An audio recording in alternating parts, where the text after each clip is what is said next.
Hello, children of the revolution. That is to say, guitar enthusiasts of every stripe and description. Steve here, the original guitar nut, coming at you with episode 19. So that's pretty cool. See, the last couple of episodes, 17 and 18, in case you weren't counting, have done fairly well. Apparently a lot of you like to see the collection, and you're going to be pleased to know if that be the case, you're going to see a big chunk of it today, the lower row, in fact. So, or at least as much of it as I feel like pulling off. It's been an interesting week. I had a great gig at a bar called The Underdog with my band Raygun. It was a relatively small place, and we had it packed to the gills, and we got a heck of a great response, so that was fun. We have another one coming. Let's see, today is the 4th. We have one coming on the 10th, which is Friday. It's going to be at a place called the Vinyl Lounge. So I'm looking forward to that one. And yeah, so to that end, what else could I talk to you about? Oh, messages, emails. If you have an email you want to send me, something you want to talk about, rickenbackeranonymous@gmail.com. If you want to just contact me in general, the easier way would just be to leave a message, because I do actually check the message feed below and usually respond, as long as the messages aren't too ridiculous. Sometimes even if they are. Sometimes my responses are equally ridiculous. I make no promises. So messages I've gotten recently. Apparently, as I said, a lot of you are enjoying the collection overview. Someone did suggest that I make it go a little longer and actually play some examples, of each instrument so you can hear how they sound. But to be frank, I'm recording this on a phone. The fidelity's only so great, and I watch a ton of YouTube videos myself. And to be honest with you, I don't hear a heck of a lot of variation in sound, even on the channels that are using good equipment. So, yeah, you're going to hear the difference between a guitar and a bass, guitar and a 12-string, so forth and so on. But for the most part, the nuances are going to get lost. So I appreciate the idea, and it's a good idea, maybe if we were in a more hi-fi situation, but we're not. So I'm just going to continue to show you the instruments and maybe give you a brief quip about each. If there's any good stories or anything that I could tell about them. And in many cases there are. I get emotionally attached to these guitars and tend to hang on to the stories of how I got them and so forth. So that's all good. Let's see. Oh, I haven't heard from anybody yet who has a line on a Meigs Rascon BC Rich, or indeed anyone who's willing to build me something similar. But if you are that person, contact me, rickenbackeranonymous@gmail.com. Hey, while you're in the process of contacting me or thinking about it or leaving a message below, why don't you also click on the subscribe thing if you haven't already. Last I checked, we're averaging a heck of a lot more people watching than we're actually having subscribed. So let's go ahead and subscribe if you're watching this, and click the bell so you get notified. And tell a friend, share the video if you find it really interesting, because why the heck not? It's free, costs you nothing. I'm in no way monetized, so, Now that being said, if somebody wants to leave us a tip again, as has happened, that is anybody except Bal who's given enough, darn it, that rickenbackeranonymous@gmail.com is also the email for the PayPal account for the show. And, we also have a Patreon thing set up, but as of yet, no one's taken advantage of it. If you're interested, by all means, look into it. All you got to do is search Guitar Nuts Anonymous, and we pop right up, But as of yet, that hasn't happened. And given the fact that we only have, now keep in mind, only is a relative term, we're up to, last I checked, about 355 subscribers, which is pretty friggin' great, to be honest, for such a specialized and, let's be honest, low-budget channel, I'm recording on an old phone. But yeah, if you want to do something to help out, for that matter, if you've got something you want to do to donate to the show, my old podcast I used to have, the Commercial Suicide Songwriting Podcast, we actually used to get people to send us things all the time, well, not all the time, but frequently, surprising things. Some of them, of course, would send their music. Bands would send their CDs, which we were happy to review. Hey, if somebody up there has a band and wants a name drop, send me a copy. I'll give it a listen, and I'll feature at the very least, a picture of your artwork on the show here. But as I was saying on the old podcast, I actually had someone from Great Britain once send me a Zoom handy recorder and say, "Hey, your interviews sound like, well, shit. Fix it." And sent us this really nice recorder, still new in the box, and said, "Make your interviews sound better, fix it." So we did, and we used it, and it was great. So if you have something you want to send, or something you want reviewed, whatever the case is, let me know. Send it on. Obviously, you're going to have to contact me through rickandbeckeranonymous@gmail.com first, so you can get a mailing address, but just putting it out there, stranger things have happened. We used to get all kinds of interesting gifts, some of which we actually wanted. Enough of that. So let's see. What else? Do I want to talk about the musical subject, or I want to show you the guitars first? Well, I'll make you wait for the guitars. I'll show you what I'm working on musically right now.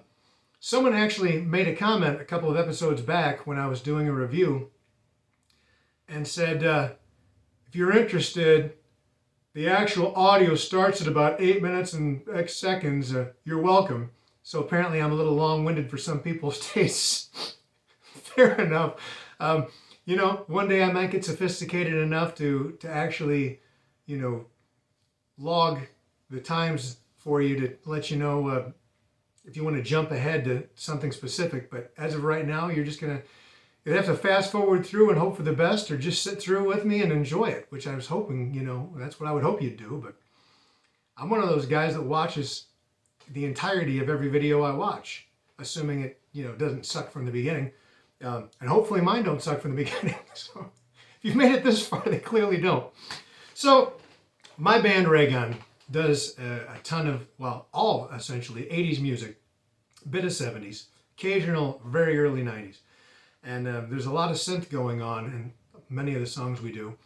And my wife is actually the other singer and the keyboard player in the band, but there's only so much she can do with two hands and with trying to sing. So to that end, we've introduced a couple of synth-heavy songs into the playlist, and I was trying to figure out a way that I can assist. Our new guitar player, Elizabeth, is so fantastic that I'm frankly not needed on some songs to play guitar, because she can cover so much. Elizabeth happens to be watching this. Hello, dear. We're so pleased to have you in the band. But anyway, I purchased one of these Electro-Harmonix bass mono synth pedals. My thought being that I would cover some parts that were originally done by keyboards live. I'm not going to use a guitar with it. What I was actually going to do is use one of my Ibanez micro basses, unlike the other two, which are tuned to strange Wes Borland tunings and stringings. This is standard. This is just standard tune. And we, among other things, we're trying to do in a very soon... I can't speak today. We intend to do the old Tom Schilling song, Major Tom, in which I'm going to play the sequenced part. Let me grab a pick. You'd think I'd be more prepared, wouldn't you? Nah, you know me better than that. Pull out the huge, crazy tin of picks. So this bass synth pedal, well, you know what? First, let me show it to you. Hang on a second. So here's a lovely shot of my signal chain. I have a very inexpensive Behringer compressor sustainer. Not one of my favorite models in the metal box, but one of the really inexpensive plastic ones. Turned up pretty much all the way, except for the tone. And I have that running into the Electro-Harmonix bass monosynth. I found that the monosynth tracks better with a stronger signal. So I'm literally just using the compressor sustainer to send as much signal as possible into the bass monosynth.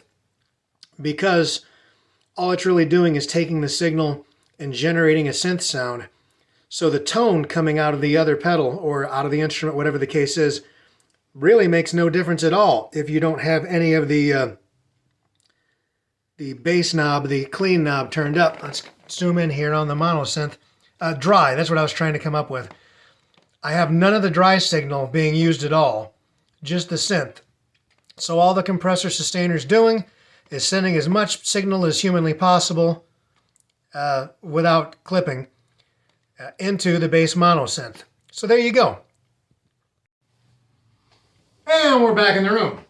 So as you saw, we have the compressor sustainer running into the bass mono synth. This thing is really sensitive. You can do some neat things with just the cable. I'll have to be careful of that when we're playing live. Although things get so noisy, I don't think anyone's going to notice. But anyway, we're covering the Peter Schilling song Major Tom, which is built entirely around a bass line that's done with a synth. I think it's a Roland TB303 bass line synth. And, you know, they program it in a note at a time. And what I figured out long ago in a former band called Posterior, that I could actually cover that sequencer line on the bass. And that's what I intend to do with this pedal, hopefully, if I can work out the bugs and get it to track a little better. I'm working on it. I think I've just about got it. I figured out that putting this big piece of foam under the strings near the bridge helps, boy that's noisy, helps mute things a bit. And it being a monophonic synthesizer, it doesn't like to get more than one note at a time. So if notes are too close together, it kind of wants to glitch. So this is helping a little bit, and I'm still palm muting as well. But anyway, the line to Major Tom goes kind of like this.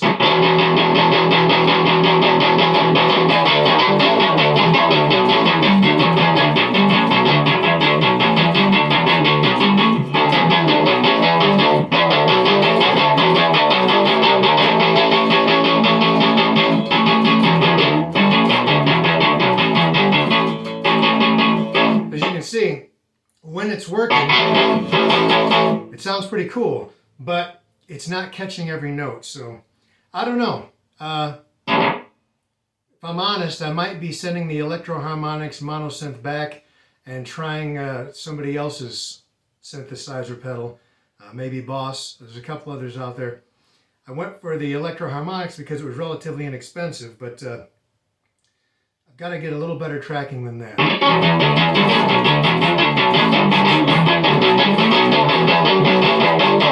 It's a shame too, because apart from the noise and the bad tracking, it actually sounds pretty cool.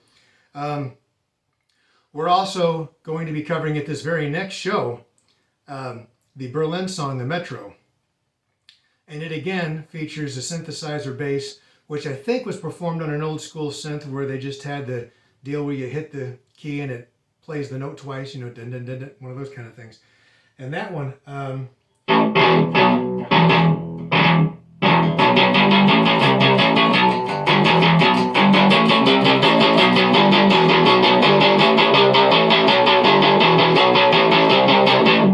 well, you get the idea. I'm still getting my hands around it, but as you can hear, it's missing some of the notes. That's not going to do, unfortunately. But again, it's a cool sound otherwise.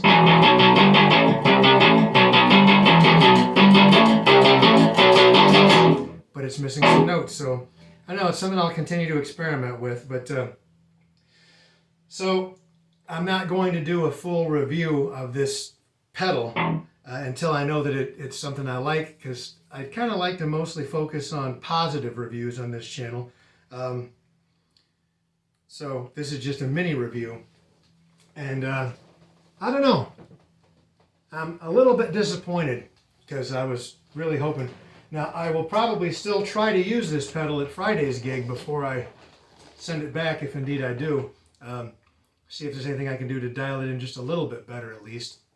I'm hoping maybe with the other instruments and everything, maybe you won't notice the dropped out notes, the glitches and things. It's a shame, but I'm going to keep trying. And we're also going to start doing the Human League song, Don't You Want Me, which features a different synth sound that I intend to get out of a pedal. So we'll see. But anyway, so there's that. I will include a link if anybody out there wants to check into one of these themselves. They also make a non-bass version, which, you know, I don't know if it tracks any better or worse, or really even what the difference is. Maybe it responds differently to different pitches. Hard to say. So anyway, there's that. My musical segment of the show. So here's the part most of you, I understand, are waiting for. You'd like to see some more of the collection. Let me step out of the way. You can see I've done a pretty decent job of normalizing things and standardizing, except for the two cases on the end here, these gray ones. These are all those, well, not all, actually. These 6, 2, 3, 4, 5, 6. These are the Kramer cases that I mentioned a while back that are $59. Absolutely amazing value. These are as good as anybody's standard wooden vinyl covered cases. They're wonderful. These two, these two are actually from Chromacast, which is sold through the same website that does sawtooth guitars and whatnot. I actually got these ones off of Amazon. I believe these were a little more money, something closer to $70 each. But the key is these are universal cases. They're open on the inside, whereas these Kramer cases are sort of strat-shaped, so they won't accept nearly as many varieties of guitars. These gray guys here, these heavy-duty looking things, these are cross-rock cases, which usually sell for a heck of a lot of money. I got lucky and scored both of these off of a Facebook Marketplace ad here in Nashville. Nashville is great for picking up gear, I'm telling you. I lived in a big city near Chicago, and it had nothing on Nashville when it came to gear availability. So these cross rocks are also sort of universal fit, and they're pretty great. So anyway, you're tired of hearing about the case. You want to see the guitars, right? Okay, fine. I'll give you what you want. Let's start here. I mentioned previous episode that I went through an interesting sort of a rekindling of my musical spirit about 10 years ago when I discovered the plectrum guitars, the 27-inch 4-string deals tuned DGBD, an open G chord. And in the process of doing that, I found that there was a guy called Eddie Peabody, who was kind of like his generation's Eddie Van Halen. All the way back in the 20s and 30s, he was playing ridiculous things on banjos, specifically 4-string banjos, plectrum, as well as cheap tenors. He would tune them. The guy could play anything with strings. He was kind of amazing. If you want to waste a little time, go to YouTube and, well, I mean, you're already there, right? Put in Eddie Peabody, Peabody, and just watch some of his old videos, clips from movies and things he was in. The guy was phenomenal. Anyway, he was always experimenting with things, and he invented something called the banjoline, which was an electric banjo that he was trying to get sort of a 12-string sound out of. So he doubled the lowest string in octaves, and then doubled the next string up in unisons, and left the other 2 strings single. So he wound up with a 6-string but 4-chord instrument he called the banjoline. Fun fact, in the late 60s, Rickenbacker actually made a version of the banjoline. You can look that up. It looks like any standard Rickenbacker guitar, but has a really skinny neck. Still has 6 pegs on the headstock because there are 6 strings, but they're strung. Anyway, those Rickenbackers cost thousands upon thousands of dollars. Can't afford one.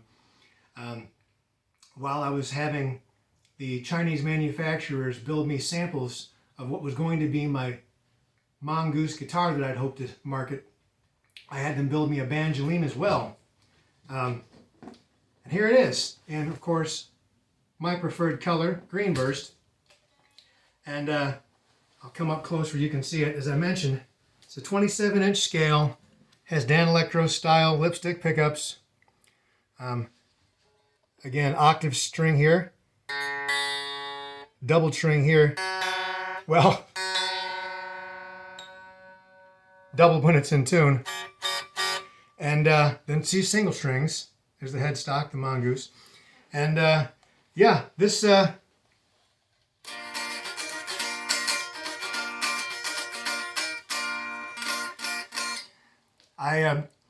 You can actually find a video of me with my daughter performing the Great Mining Disaster of 1914 by the Bee Gees, playing along with this on YouTube from 10 years ago. But anyway, so this is the Mongoose banjoline. So there's that. It's an instrument that I'm very fond of. And it gets used every now and again. And if I can get this case open, here we go. And fortunately for me, it fits very nicely in one of these Kramer cases, even though it's in no way Strat shaped. So that was pretty cool. So, one down. What do we got next? We've got its sister, the standard Mongoose plectrum guitar, in black. And as you know, same body, same pickups, same 27-inch scale, different bridge setup, much narrower neck, because they were experimenting. Close enough to being in tune.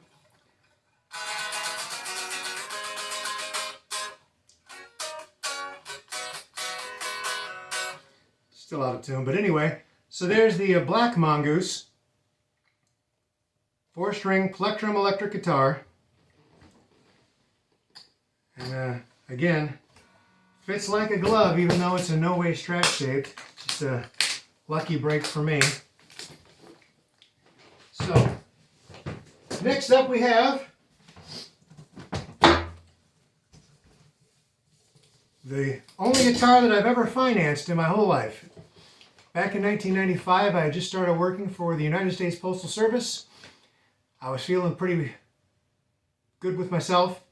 Decided that I needed to build my credit because I had none. Went to, well, basically a loan shark, although they're officially called a credit company. And I took out a loan to buy my first Fender Stratocaster. In many ways, this was a landmark for me, not just because of the money thing, but it was my first Strat. And it was the first guitar I ever owned that I couldn't rest my hand on the bridge. I was used to playing Gibson type guitars. I'd had my Explorer for years. You can't rest your hand on the bridge of a Strat because it'll go out of tune. You know, it came with the floating bridge system. So I had been to Roxy Music in LaPorte, Indiana, and saw what was then called the 60s series, Japanese-made Stratocaster in shell pink. And I was smitten. So I went and got this loan. I believe the guitar was $750. I got the loan for $900 just so I could make sure that I could, you know, cover whatever I needed in taxes and whatnot. Drove out to Roxy, took that guitar down off the wall, and was disappointed to find that it played like crap. True story. I was a bit crestfallen. But right next to it was a Daphne Blue example of the same model, almost identical to the one that George Harrison and John Lennon both had one of and used to record Nowhere Man famously. And I thought, well, it is Beatle-like, maybe I could settle for that, even though I had my heart set on that shell pink. Took it off the wall, it played fantastic, I bought it. And by learning to use that guitar and play in such a way that I didn't rest my hand, I learned independence. And honestly, this guitar made me the player that I am today. And I played the snot out of it, and eventually it'll need a refret, but that's okay. And well, I'll just show it to you. I recently put a rubber sole decal on it. Now, folks, that's not a sticker. That's a vinyl decal, so it'll peel off and not leave a mark. It's got some wear on it, which is fine because these days they would just call it relicking. But and I changed out the volume tone for one of the volume pot, not the pot, just the knob, for one of these big speed knob types because I kept hitting it when I would play and turning the volume down. It was really annoying. That doesn't happen with this. Also, you'll notice my hilariously dinky vibrato arm. Let me come a little closer. See some detail here. This is useless. Even though I learned how to play with the floating bridge so that my hands could be independent and whatnot. Once I got that mastered, I actually put in 5 springs and cranked them down as far as they'd go. You could stand on this thing and the bridge won't move. So this is completely a hardtail. But I'd seen, I'm an avid magazine reader. I'd seen where David Gilmour from Pink Floyd liked to trim down his vibrato arms so they were a bit shorter, so you got better control. Well, this was kind of my homage to David Gilmour and kind of a sarcastic poke at the shredders back in the 90s, because clearly this is useless, but it's cute and I get asked about it. So anyway, yes, a 60s series made in Japan, 50th anniversary, so you know it's 1996, Strat. And this is definitely part of the permanent collection. It's one of my favorite guitars. It's one of the few guitars that I've ever named. And I'm not going to tell you the name because it's between us. So there's that. You want more? I'll give you more. How long do you want this video to be?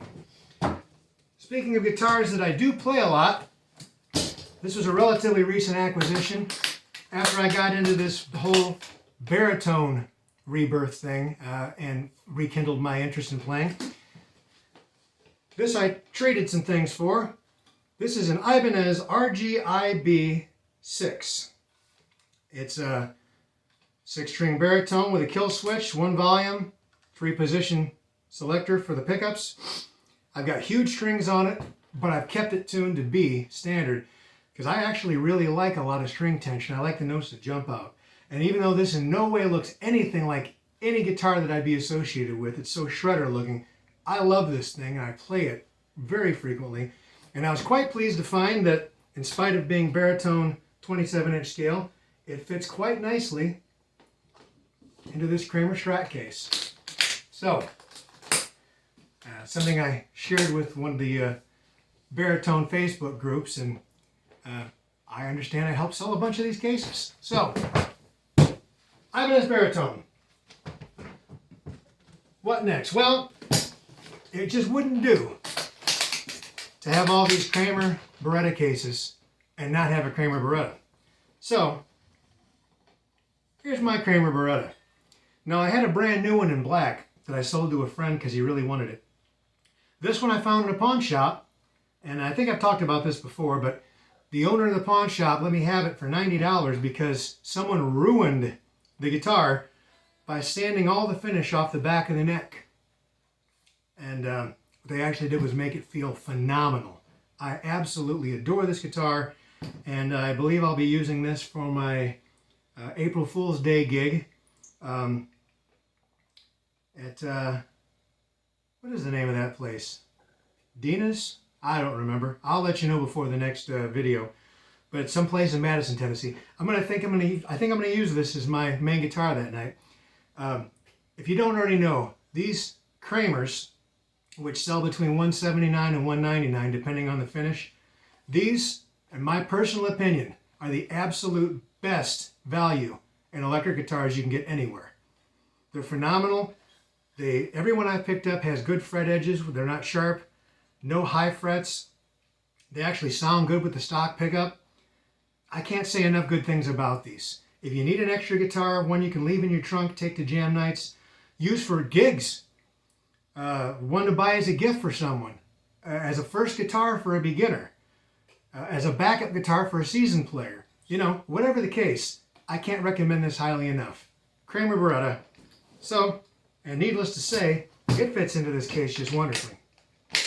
So my thought is as I'm approaching the 6th guitar, maybe I should just show you the 6 that are in the Kramer cases. I don't know. Let's see. Those of you that have been with the show for a while will remember that I went to a quarters auction. The guy died, and he had a house full of guitars. I guess he had in excess of 500 guitars in his house when he died. And the auction company was clueless about what anything was worth. They had some things grossly overpriced, some things grossly underpriced. This particular guitar I picked up for, I believe, $60. BC Rich Platinum Series ST3 When I got it, it had a humbucker, 2 single coils, obviously a 5-way switch, volume and tone knob, but it was missing the locking nut pieces, and all of the electronics were trashed. The guy had taken it apart, never put it back together, and it was just a mess. So I tried wiring the original humbucker pickup alone to a jack, and it didn't sound very good. So I thought, you know what? Let's go for the most simplistic thing possible. I gutted the electronics entirely. As you can see, there's nothing here. No knobs, no switch, nothing but one pickup and a jack. And I took this brand new old stock DiMarzio Super Distortion humbucker, screwed it directly into the body, wired it to that jack. This thing is a player. At that next, Dee's. Dee's is the name of the place I'll be playing on April 1st. I think I'm going to take the Kramer to Dee's as my main guitar, and maybe I'll bring the BC Rich as a backup, so it'll be kind of like, hair metal looking night. But you can see this is a faux snakeskin finish, obviously faux because it's just, it's laminated paper or something. But it's original from the factory. I love this guitar. It has a really wide neck, extra jumbo frets, and it sounds phenomenal. These, if you're not, in the know, I'm telling you, there's a reason that DiMarzio Super Distortions dominated the 70s. They are great pickups. So there's that. And again, being Strat-shaped, perfectly suited to these Kramer cases. Now, you know what? I promised you guys the shelf. I'll show you the whole shelf. Let's just do it. We'll make it quick. At that same hoarder's sale, also very inexpensively, although to be honest, I can't remember the price, I picked up this BC Rich NJ Series Japanese Mockingbird in this beautiful fuchsia, magenta, whatever color you want to call it, with the Field Axe headstock. Another great guitar. I need to have the nut replaced because one of the strings is way too low at the nut. But otherwise, it's a great guitar, and I'm trying to, I think I might have given 50 for this one because it was, again, it was a mess.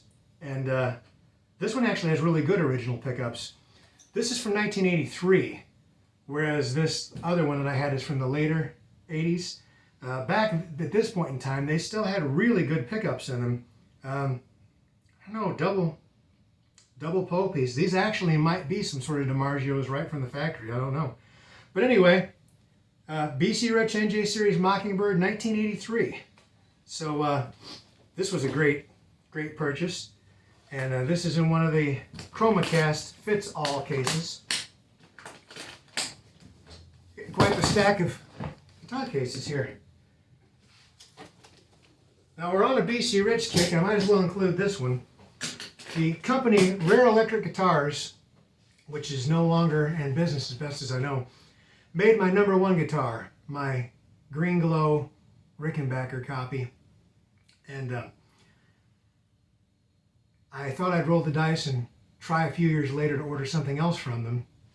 I actually initially tried to order a 6-string bass in Rickenbacker style, and they couldn't figure out how to do it. I wanted a 6-string bass, kind of like a baritone guitar.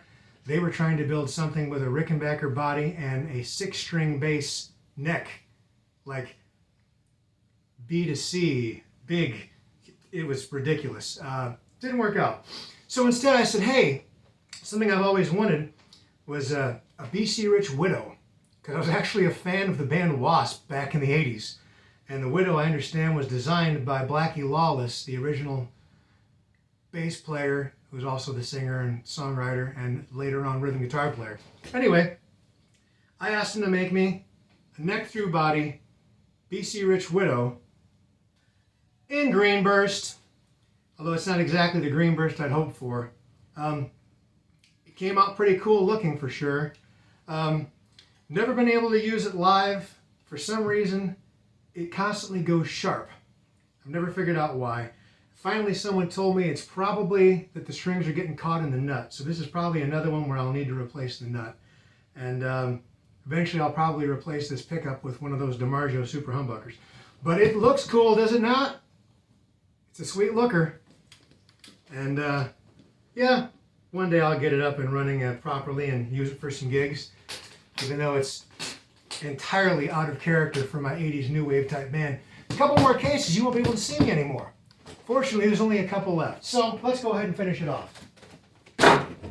This is one of these cross rock cases, these beautiful ATA latches. This is a recent Epiphone SG Muse. This guitar plays wonderfully. It sounds phenomenal. It has push-pull pots to split the pickups into single coils and to change the phase. It's essentially like the Frank Zappa model guitar, but instead of costing thousands of dollars, these sell for like $450 brand new. A fun fact about this one, I found it in a pawn shop locally with a couple of big dents and dings, but playing perfectly well. After I changed the strings and cleaned it up, played perfectly. Got it for $100. So, yeah, that's going to see some gig use in the future. So, there's that. And our final guitar in the collection to show you today is one that has, well, it's an unfortunate story, but a great guitar.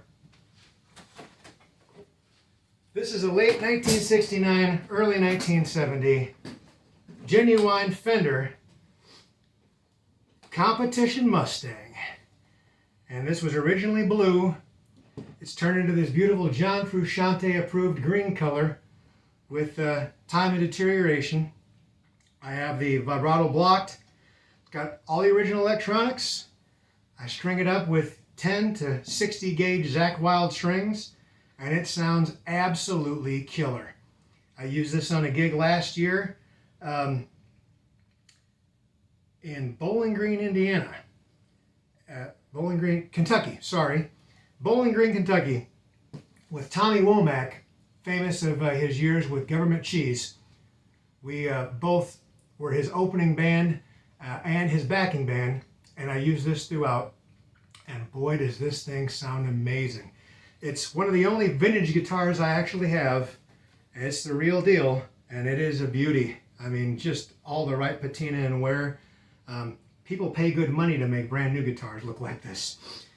This thing's phenomenal. The unfortunate story is I kind of lost a friendship over this guitar. I traded a J. Mascis made in Japan Jazzmaster straight up for this to a friend, and it was his idea, and I put a bunch of time into setting this guitar up and some money into having the wiring looked at and get everything up to snuff. And then after I'd done all that, set it up to my liking, he decided he wanted to trade back because this was American and that was Japanese, and I was ripping him off, even though it was his idea. And then I came to find out he only wanted it back so he could give it to some kid to use, to learn how to play guitar on. Whatever it was. Was I a dick about it? Maybe. But I refused. Put a rift in our relationship. And in some ways, the last laugh is on me because those J. Mascis Japanese Jazzmasters are now selling for well over $2,000.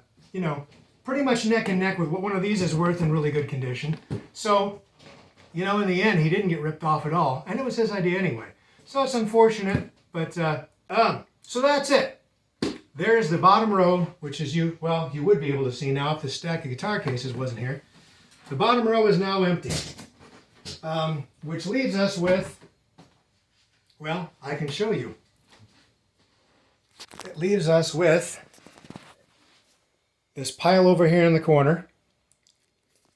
There are the amplifiers, by the way, in case anyone's curious. This other, well, in front we have my Baritone guitars collection, but behind it is another set of cases, and then a pile of gig bags over here. So there's still plenty of other guitars to show you in the future. Never any lack of guitars here at Guitar Nuts Anonymous. So this has gone on long enough. There are a few out there that really said they wanted whole episodes of Guitar Collection, so if this hasn't bored you to tears, this was for you. And if it has, I apologize. I'll try to keep it more concise next time. So until next time, speaking of that, as I mentioned earlier, do all the things. Comment, subscribe, ring the bell, share, tell somebody. You know, share the news. Go tell it on the mountain, over the hill, and everywhere. But until I do see you next, stay cool, stay frosty, be good to yourself and others, and most importantly, play the damn guitar. I'll see you soon. Thanks.